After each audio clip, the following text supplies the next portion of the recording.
and welcome back to another English episode here in Britt Arnild's world. This is the 15th episode of 2022, but only the 5th in English.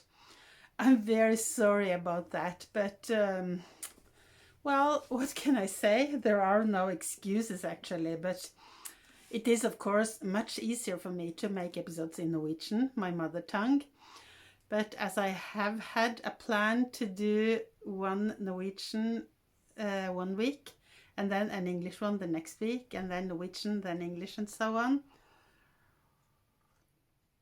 it really hasn't turned out as I had planned to. But here I am, completely without plans actually. Well, it is a kind of on a whim I decided to do this episode. I have gathered some stuff. I have something around me here. I will show you. I do have 1,000 things to talk about, but we will see how it turns out. Actually, it is Palm Sunday, an important day, and no, not more important, but another reason for this being an important day. It's my birthday. I am 64 today. Here in Norway, we have a long tradition to have a long Easter break. A lot of people, if they are able to have vacation holidays at this time of the year, they go to their cabin or they travel somewhere already before this weekend, and they stay away for 10 days. Monday, Tuesday, half of Wednesday are common work days in Norway next week. But then Thursday, Friday are red calendar days.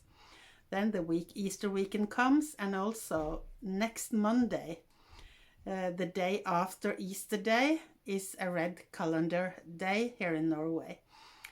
So a lot of people are traveling to their cabins, to family, or abroad, or, well, doing something, and are free from work. My husband and I, we are going to our cabin, but we will go tomorrow. And as the week unfolds, our children will come and join us. It's a small cabin, so it will be quite impossible almost to be there, all of us together, for 10 days. But we will have some time together, 10 of us. We are 11 altogether if I don't count my parents. If I count myself, my husband, our 4 children, a daughter-in-law, a son-in-law, and 3 grandchildren, then we are 11. But our oldest son, he is always traveling the world. He is in Poland for the moment. He has run his first marathon today. So we are proud of him. He is very proud of himself. My husband and I, we could have gone to our cabin on Friday or Saturday or whatever. We have retired, so we don't have any work obligations. But and we celebrated my birthday with the kids and the grandchildren last weekend. But I wanted to celebrate the day with my parents today. As I might have told you, my father is in a senior home now, or in a care home. And my mother is living alone after almost 65 years of marriage. And my father is having a quite tough time. And of course, it's also hard on my mother. So for me, the best birthday present for me today was to be able to celebrate the day with my parents. So this morning, after a lovely breakfast made by my husband for me and for him, we drove to my mother's house, picked her up, drove to the care home where my father is living now. He was waiting for us, all dressed up. And then we went over to the close by church for a Palm Sunday service at 11 o'clock. It was great. And my father, he loved it. And even though he's getting dementia, the service, he remembers everything. He found all the hymns in the hymn book. He sang along. He remembered the Lord's Prayer. And we went to communion. And after the service, we had coffee back in the church. He met friends there. It was so great. It was a perfect birthday present. Then we drove up to our house. And I had prepared a moose meat soup yesterday night. So it was just to heat it. And we had dinner together, or kind of lunch, early dinner. And we all loved the food. And then we chatted, and my parents rested. I rested. And my husband did the dishes. And then we had coffee. And my husband's homemade chocolate cake. And then we drove my parents back again. The best birthday present I could have had today. And then when we came home, my husband wanted to go out cross-country skiing. We still have winter and snow here. And I said to myself, well, I can sit down and read, I can sit down and knit, or I can make a video. So here I am making a video. I hope you like that. Certainly I do. And there are two things I have been talking about in the two last Norwegian episodes. And let me start with this very cute and charming teddy bear. It was knitted by one of our sons many years ago. I can't quite remember whom of them it was. Torgeir, our oldest son, was born in 82. Øystein, our second son, was born in 84. And then the two daughters came later. And I think this one was knitted by Øystein. I remembered I had a special book with patterns for this teddy bear and for clothes to make for him and so on. And I really love the colors. Obviously made of leftover yarn, but the colors, the yarn, was picked out by Øystein. So in the most previous Norwegian episode, I showed this teddy bear and talked about him being a symbol of something which is very important for me.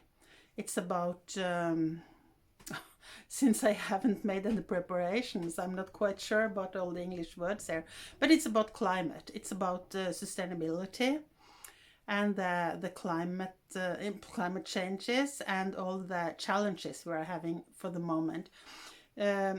The day before I made the Norwegian episode, we got the third climate report from the UN.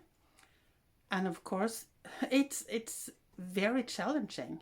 What are we doing with our world for our children, grandchildren, great-grandchildren to come after us? And are we destroying the world? Are we taking care of it or whatever? And one of the things, we can do a lot of things, of course. And as we say in Norway, you shall not throw a stone when you are sitting in a glass house. And I for sure am sitting in a glass house because there are so many things I could do different to take care of the planet. But one of the things we can do is to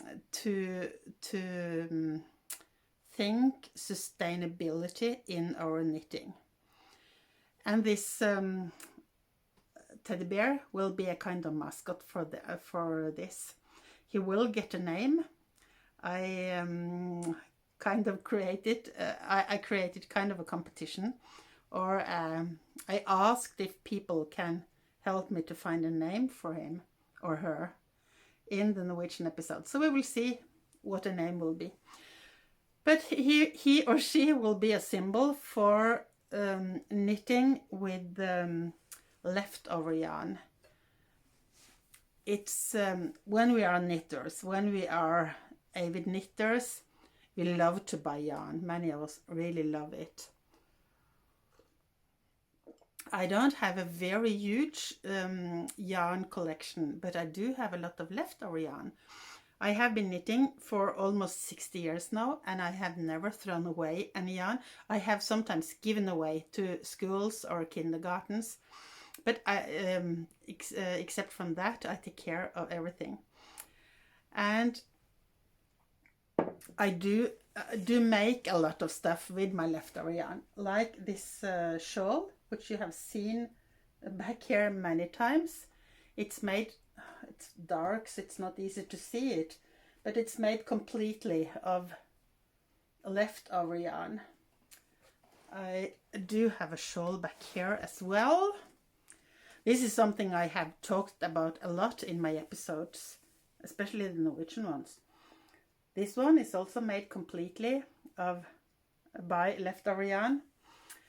And last summer I gathered or collected, put together all my greens and blues, well, not all of them, but many of them. Put them in a basket, a big basket. Here you see, and I'm using them. I must be careful because I have something I'm a little afraid of here. And I'm using all this green and blue leftover yarn to make do you call it a quilt? A throw? And it's a huge one. It's you see, this is double, so it will be a huge throw or quilt or whatever, blanket. I plan to have it in the greenhouse in spring and autumn, when it's still cold and wet out there, moist. So that's one way of using leftover yarn. And since I do most of this in Norwegian, and my Instagram account is in Norwegian only, almost only, I created a hashtag in Norwegian, strikk for klima, which means knit for climate. Maybe I shall also start using the English hashtag, knit for climate, because it means that I am aware of how I use my yarn, what I buy, reusing, using leftover yarn. You can always, what's the English word? I know the English word. If you have knitted a sweater and want to rip it up, is that what it's called? You can rip it up and wash the wool and use it again, and so on. And I love to create stuff with leftover yarn. Like a pair of socks I am finishing today. I used only leftover yarn from my sock knitting. And instead of this self-striped yarn, which you can buy, I have made my own striped socks with the leftover yarn. I am weaving in the ends now. So here's the wrong side of a sock. They are both different, but they have exactly the same yarn, but used in different stripes.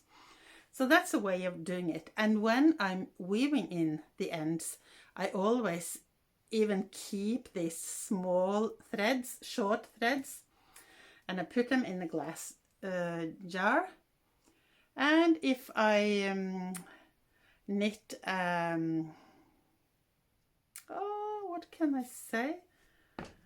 Or like this teddy bear, if I knit toys and so on for the grandchildren, I can fill it with these leftovers.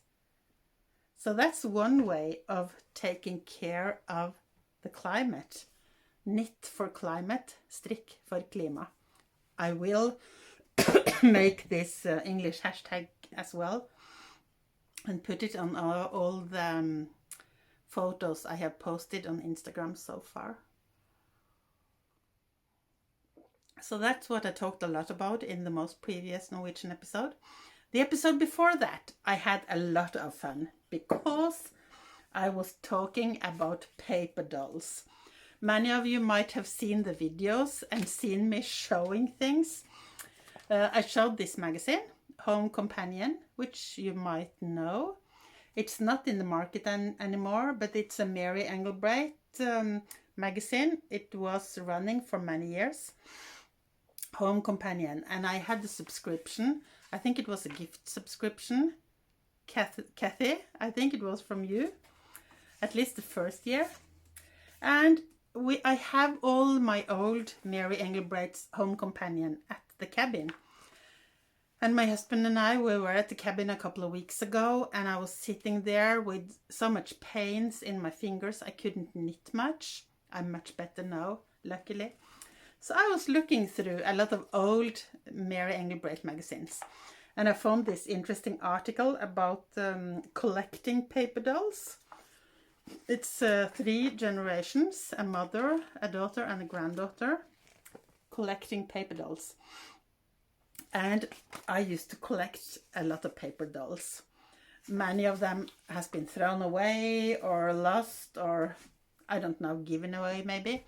But I do have part of my collection at the cabin. I have put some filming in the start here, some footage, so you can see. And I also show a lot in the Norwegian episode. So I was sitting at the cabin, playing with my old paper dolls and wondering if it's possible to buy new ones today. Something which I have found almost impossible.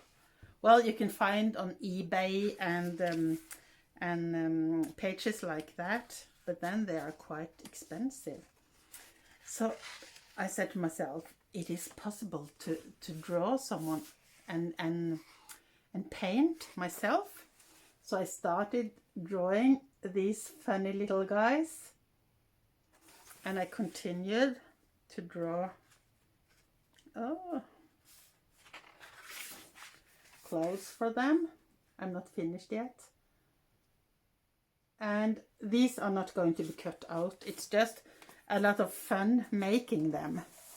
And I also, when I was sitting there making them, I drew a lot of clothes for them. It's hard to see, but I have drawn clothing, and I started to color them. It's a lot of fun. And when I came home from the cabin, my husband and I, we were downtown one day, and we went to all the stores I could imagine could have paper dolls, and we asked around everywhere. And everywhere, people were just looking at me. Paper dolls, what are those? And I tried to explain, but still, no, they didn't have. So instead, I bought a sketchbook and decided to use it as my own paper doll book. So far, I have only drawn the same dolls as you have already seen and started to make clothes for them.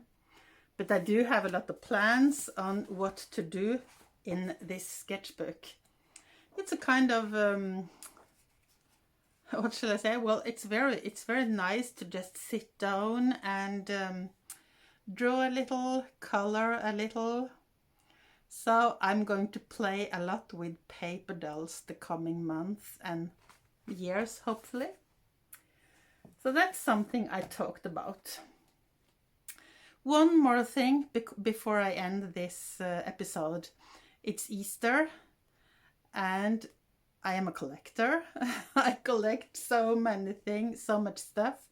But one of the things I have been collecting for some time are Easter eggs. I have many of my Easter eggs at the cabin, but I also have quite a few at home here. Like the beautiful Danish ones from Royal Copenhagen. I have so many of these. So I have filled the living room downstairs now with small nests with these beautiful eggs. Here you see one with a butterfly.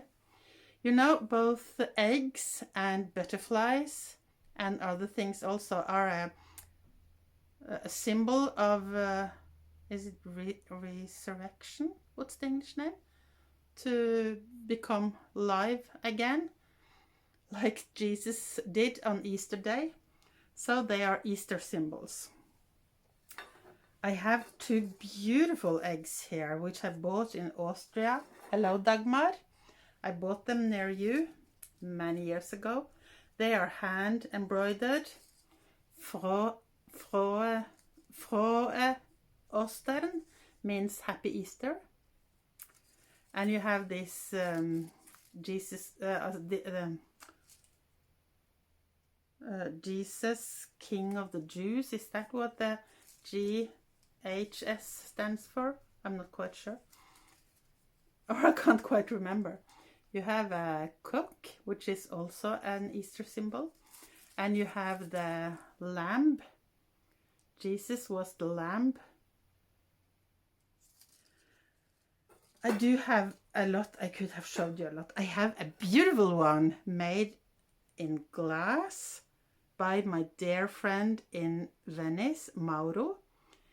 If you are watching, Mauro, can you remember this egg? I think it was one of the first glass items I bought from you. Mauro is a very good friend of mine.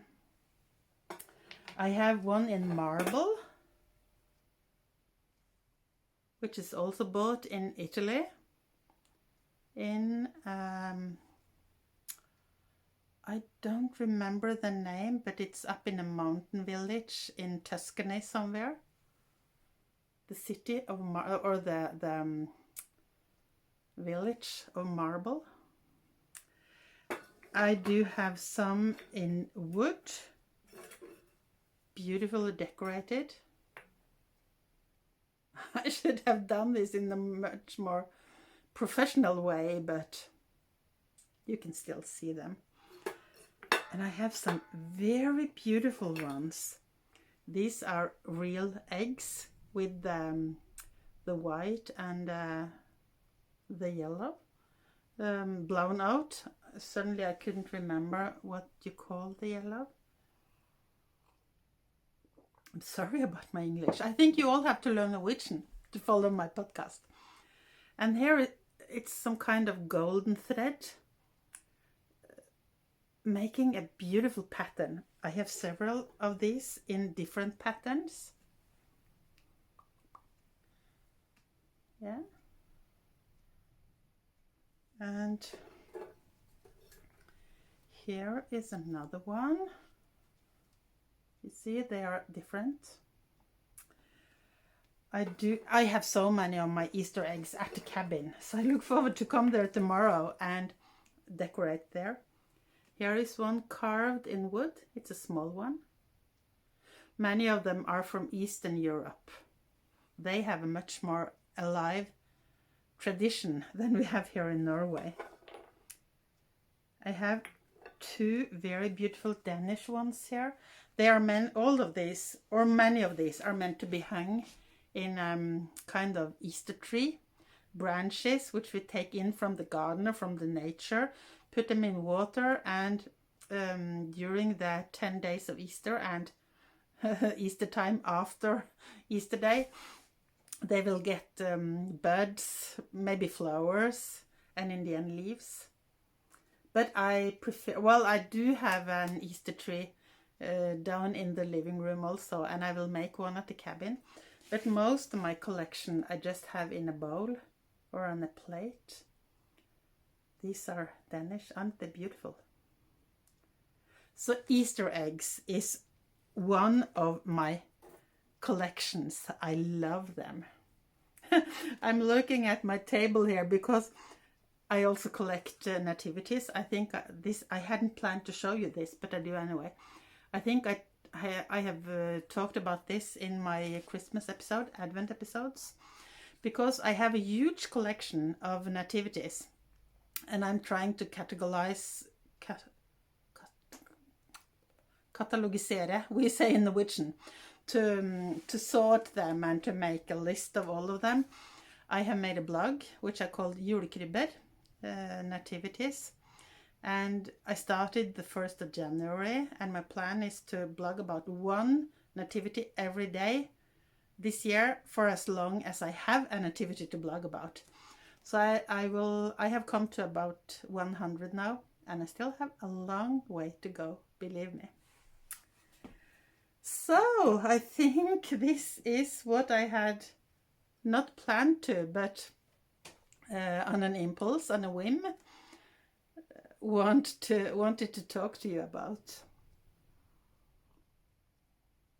So I will upload and make this video now and hopefully post it tonight or in the afternoon, late afternoon. It's afternoon now, and it will be my birthday gift to you. And what I want back from you is, of course, that you press the like button and that you leave me a comment. I love the comments on my blog and I write back on all of them. Okay, thank you so much for listening, and I see you in some time. Probably the next episode will be in Norwegian. Okay, happy Easter. Have a blessed Easter. And don't remember why we celebrate it. It's sad in the start, but then there will be great joy when next Sunday comes.